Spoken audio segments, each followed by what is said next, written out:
அஸ்ஸலாமு அலைக்கும் வரஹ்மத்துல்லாஹி வபரகாத்துஹு. அன்பான அல்லாஹ்வின் நல்லடியார்களே, மின்கட் மீடியா நேயர்களே, சங்கையான முஹர்ரமுடைய மாதத்தை நாம் அடைந்திருக்கிறோம். இந்த முஹர்ரமுடைய மாதம் குர்ஆன் சொல்லக்கூடிய சிறப்பான 4 மாதங்களில் ஒரு மாதம். மின்ஹா அர்பஅத்துன் ஹுரும். குர்ஆன் சொல்லுது சங்கையான மாதங்கள் 4. அந்த 4 மாதத்தில் ரசூலுல்லாஹ் சொன்னாங்க தொடராக வரக்கூடிய 3 மாதம். ஒன்று துல் கஅதா, அடுத்தது துல் ஹிஜ்ஜா, அடுத்தது முஹர்ரம். 11வது மாதம், 12வது மாதம், 1வது மாதம். அதுவும் இந்த முஹர்ரமுடைய மாதம் வருடத்துடைய ஆரம்ப மாதமாக வருது. இது ரசூலுல்லாவுடைய காலத்தில் ஆரம்ப மாதமாக இருந்துச்சான்னு கேட்டால் இல்லை. ரசூலுல்லாவுடைய காலத்துக்கு முன்னாலேயும் அரபிகள் வருடத்துடைய ஆரம்ப மாதமாக இந்த முஹர்ரமை தான் வச்சுருந்தாங்க. இது முஹர்ரமுடைய ஒரு சிறிய வரலாறு. இந்த முஹர்ரமுடைய மாதத்தில் நாங்கள் மிக முக்கியமாக தெரிஞ்சு கொள்ள வேண்டியது 2 முக்கியமான அமல்கள். நாங்கள் தெரிய வேண்டியது முக்கியமான 2 அமல்கள். ஒன்று ஆஷூரா உடைய 10வது நாளில் வரக்கூடிய நோன்பு, அடுத்தது தாசூஆ என்று சொல்லக்கூடிய 9வது நாள் வரக்கூடிய நோன்பு. இந்த 2 நோன்பையும் கட்டாயம் நாங்கள் நோக்கணும். என்று சொன்னால் இந்த 10வது நாளில் பிடிக்கக்கூடிய நோன்பு இருக்குதே, இது ரசூல் ஸல்லல்லாஹு அலைஹி வஸல்லம் அவங்களுடைய காலத்துக்கு முன்னாலேயும் பிடிச்சி வந்த நோன்பு தான். ரசூலுல்லாஹ் ஹதீஸில் சொல்கிறாங்க, துஸ்தரு ஃபீஹில் கஅபா. இந்த 10வது நாள் பிடிக்கக்கூடிய நோன்பு எதற்காக இந்த நோன்பு பிடிக்கிறாங்கன்னு சொன்னால், ரசூலுல்லாவுடைய காலத்திலையும் சரி, நபிக்கு முன்னால் உள்ள காலத்திலையும் சரி, கஅபாவுக்கு மேலே போடப்பட்டிருக்கக்கூடிய போர்த்தப்பட்டிருக்கக்கூடிய அந்த கருப்பு நிறத்திலான துணியை அந்த நாளில் மாற்றுவாங்க. முஹர்ரமுடைய 10வது தினத்தில் மாற்றுவாங்க. இந்த மாற்றுறதுக்காக, அதை சங்கப்படுத்துறதுக்காக ஒரு நோன்பு பிடிச்சி வந்தாங்க. ரசூலுல்லாவும் அந்த நோன்பை ஃபர்லான நோன்பை போல் ரசூலுல்லாவும் பிடிச்சி வந்தாங்க. இப்படி அந்த கஅபாவை சங்கப்படுத்துறதுக்காக அந்த கஅபாவுடைய அந்த கருப்பு துணியை மாற்றுற நாளில் நோன்பு பிடிச்சி வந்த ரபியுடைய காலத்தில் ஃபலம்மா ஃபரதல்லாஹு ரமலானை அல்லாஹ் கடமையாக்குன போது ரசூலுல்லாஹ் சொன்னாங்க, மன் ஐயசூம ஃபல்யசும்.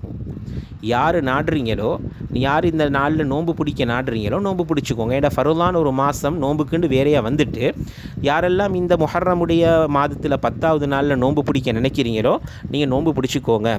ஒமன் ஷா ஐ எத்ருக்கஹு, யார் அந்த நோன்பு பிடிக்காமல் இருக்க நினைக்கிறீங்களோ ஃபல் எத்ருக்குஹு, அவருக்கு விடுறதுக்கும் அனுமதி இருக்குது. இப்போ கட்டாயமாக இருந்த அந்த நோன்பு சலுகை அளிக்கப்பட்ட நோன்பாக மாறுது. ஸல்லல்லாஹு அலைஹி வஸல்லம் அவங்க மக்கால இருந்து மதீனா வந்து ரசூலுல்லாஹ் இதே நோன்பை ரசூலுல்லாஹ் தொடராக பிடிச்சி வராங்க. ரமலானுடைய காலத்தில் ரசூலுல்லாஹ் மதீனாவுக்கு வந்ததுக்கு பின்னால் ரமலான் கடமையாக்கப்படுது. அதனால் முஹர்ரமுடைய மாதத்தில் நோன்பை ரசூலுல்லாஹ் சலுகையை கொடுத்துட்டு ரமலானை ஃபர்லான நோன்பாக்குறாங்க. அந்த சலுகையான சுன்னத்தான நோன்புன்ற அமைப்பில் 10வது நாள் பிடிச்சி வராங்க. அந்த நோன்பை வரக்கூடிய நேரத்தில் ரசூல் ஸல்லல்லாஹு அலைஹி வஸல்லம் அவங்க வஃபாத் ஆகுறதுக்கு கடைசி வருஷத்துக்கு முன்னால் ரசூலுல்லாஹ் மௌத்தாவுற அந்த முஹர்ரமுடைய அதுக்கு முன்னால் உள்ள முஹர்ரமில் ஸல்லல்லாஹு அலைஹி வஸல்லம் அவங்க நோன்பு பிடிக்கிறாங்க. இந்த 10வது நாள் நோன்பை பற்றி யஹூதிகள்கிட்ட விசாரிக்கப்படுது. யஹூதிகள் இந்த நோன்பை பற்றி சொல்கிறதாக ஹதீஸில் வருது, ஹாதா யோமுன் அதீமுன். யஹூதிகள் சொல்கிறாங்க, இந்த நாளில் நீங்கள் நோன்பு பிடிக்கிறீங்க அப்படின்னு யஹூதிகள்கிட்ட கேட்கப்பட்ட நேரத்தில் யஹூதிகள் சொன்னாங்க, இது ஒரு மகத்தான ஒரு நாள். வஹுவ நஜ்ஜல்லாஹு ஃபீஹி மூசா, வஹுவ நஜ்ஜல்லாஹு ஃபீஹி மூசா. மூசா அலைஹிஸ்ஸலாம் அவர்களை, நபி மூசா அவர்களை அல்லாஹ் பாதுகாத்த நாள். ஓ அகரக்குனா ஆல ஃபிரவுன், ஃபிரவுனுடைய கூட்டத்தை அல்லாஹ் மூழ்கடித்த நாள். ஃபசாம மூசா ஷுக்ரன் லில்லா. அதனால் மூசா அலைஹிஸ்ஸலாம் அவர்கள் அல்லாஹ்வுக்கு நன்றி செலுத்துறதுக்காக இந்த நாளில் நோன்பு பிடிச்சாங்க. அதனால் நாங்களும் மூசா அலைஹிஸ்ஸலாவை சங்க செய்கிறதுக்காக, அவர்களை கண்ணியப்படுத்துறதுக்காக இந்த நோன்பை பிடிக்கிறோம், அல்லாஹ்வுக்கு நன்றி செலுத்துறதுக்காகவும் நோன்பு பிடிக்கிறோம் அப்படின்னு யஹூதிகள் சொல்கிறாங்க. ஸல்லல்லாஹு அலைஹி வஸல்லம் அவங்க என்ன சொன்னாங்க தெரியுமா? கால ரசூலுல்லாஹி ஸல்லல்லாஹு அலைஹி வஸல்லம், அந்த ஹதீஸில் வருது, ரசூலுல்லாஹ் சொன்னாங்க, அன அவுலா பி மூசா மின்ஹும், அவர்களை விட நபி மூசா அவர்களை சங்க செய்கிறதுக்கு நான் தான் மிக தகுதியானவன். ஏன்னா நபிமார்கள் எல்லாமே சகோதரர்கள். அப்போ நபி மூசா அலைஹிஸ்ஸலாம் அவங்க என் சகோதரர், அந்த நபியை கண்ணியப்படுத்துறதுக்கு நான் தான் மிக தகுதியானவன். அதனால் இன்ஷா அல்லாஹ் அடுத்த வருஷம் நான் ஹயாத்தோடு இருந்தால் நான் இந்த 10வது நோம்போடு சேர்த்து 9வது நோன்பையும் பிடிப்பேன். அதோட ரசூலுல்லாஹ் சொன்னாங்க, யஹூதிகளுக்கு மாற்றம் செய்யணும் இல்லையா, யஹூதிகள் 10 பிடிச்சாங்கன்னு சொன்னால் நாங்கள் 10 மட்டும் பிடிக்கக்கூடாது, நாங்கள் அதுக்கு மாற்றமாக 9ஐயும் சேர்த்து பிடிக்கணும் அப்படின்னு ரசூல் ஸல்லல்லாஹு அலைஹி வஸல்லம் அவங்க சொன்னாங்க. அதனால தான் ஆஷுராவுடைய நோன்பை மட்டும் தனித்து பிடிக்கக்கூடாது, தாசுஆவுடைய நோன்பையும் சேர்த்து தான் பிடிக்கணும். அதுதான் யஹூதிகளுக்கு மாற்றம் செய்யக்கூடிய அமைப்பில் இருக்கக்கூடிய நோன்பு. இப்போ இந்த ஹதீஸில் ரசூலுல்லாஹ் மூசா அலைஹிஸ்ஸலாத்தை கண்ணியப்படுத்த பிடிக்க சொன்ன மாதிரி இந்த ஆஷூரா தாசுஆவுடைய நோன்பை ரசூலுல்லாஹ் சிறப்பித்து சொன்னாங்க. ஹதீஸில் வருது, யதஹர்ரா சியாம யௌமின் ஃபவ்வலஹு அலா கைரிஹி அலா ஆதல் யௌம் யௌம ஆஷுரா வஹாத ஷஹர். அது ரமலானை பற்றி சொல்லப்படுது. ரசூலுல்லாஹ் இந்த நோன்புகளை சிறப்பாக பேசுகிற விஷயத்தில் ரசூலுல்லாஹ் தேடி தேடி சங்கப்படுத்தி சிறப்பான நோன்பு அப்படின்னு சொன்ன நோன்புகள் ஆஷுராவுடைய இந்த நோன்பும் அதே போல் ரமலானில் இருக்க நோன்புண்டு ரசூல் ஸல்லல்லாஹு அலைஹி வஸல்லம் அவங்க சொன்னதாக ஹதீஸில் ரசூலுல்லாஹ் அந்த மாதிரி ரசூலுல்லாஹ் தேடி தேடி சிறப்பித்ததாக ஹதீஸில் சொல்லப்பட்டிருக்கு. அதே போல் ஸல்லல்லாஹு அலைஹி வஸல்லம் அவங்க சொல்கிறாங்க, அஹ்தஸிபு அலல்லாஹி அய்யுகஃபிர ஸனத்தல்லதி கப்லஹு.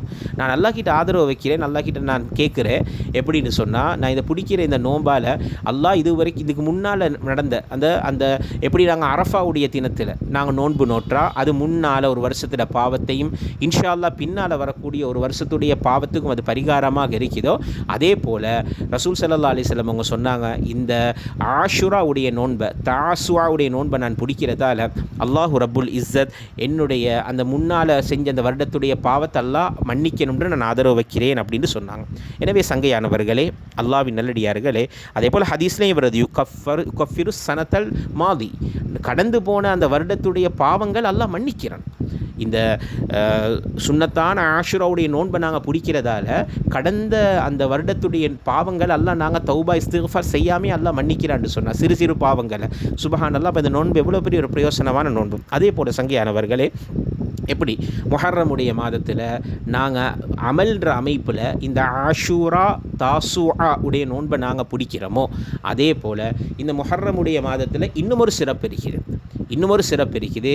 அது எங்களோட சமுதாயத்தில் பெருசாக நாங்கள் அதை ஒரு பொருட்டாக எடுக்கிறது இல்லை. எப்படிப்பட்ட சிறப்புன்னு சொன்னால், இந்த ஆஷூரா உடைய நாளில் ரசூலுல்லாஹ் சொன்னாங்க, நீங்கள் குடும்பத்தினர்களுக்கு செலவழிச்சிங்கன்னு சொன்னால், குடும்பத்தினர்களுக்கு நீங்கள் தர்மம் செஞ்சீங்கன்னு சொன்னால், அது மனைவி பிள்ளைகள் தண்ட பொறுப்பில் இருக்கக்கூடியவங்களுக்கும் சரி, அதே போல் பெற்றோருக்கு பொறுப்பில் இருக்கக்கூடியவங்களுக்கு, அதே போல் சகோதர சகோதரிகளுக்கு, குடும்பத்தில் கஷ்டத்தில் இருக்கக்கூடியவங்க, இவர்களுக்கு நீங்கள் செலவு செய்வீங்களாக இருந்தால், சுபஹானல்லாஹ், அல்லாஹ் அந்த வருஷத்தில் அந்த ஆஷுராவுடைய நாள் முஹர்ரமுடைய ஆரம்பம் இல்லையா, அந்த வருஷம் முழுசும் அல்லாஹு தாலா விசாலத்தன்மையாக நடந்து கொள்கிறான். எப்படி நீங்கள் விசாலமாக செலவு செய்கிறீங்களோ அல்லாஹ் உங்களிடத்தில் விசாலமாக நடக்கிறான். ஹதீஸில் வருது, மன் வஸ்ஸஅ அலா அஹ்லிஹி யௌம ஆஷுரா. ஹதீஸ் ரசூலுல்லாஹ் சொன்னாங்க, யார் ஆஷுராவுடைய தினத்தில் விசாலமாக தன் குடும்பத்துக்கு செலவு செய்கிறாரோ, வஸ்ஸஅ அல்லாஹு அலைஹி சாயிர சனத்திஹி, அந்த வருஷம் முழுசும் அல்லாஹ் அவரோட விசாலமாக நடந்து கொள்கிறான். அவருடைய எல்லா விஷயத்தையும்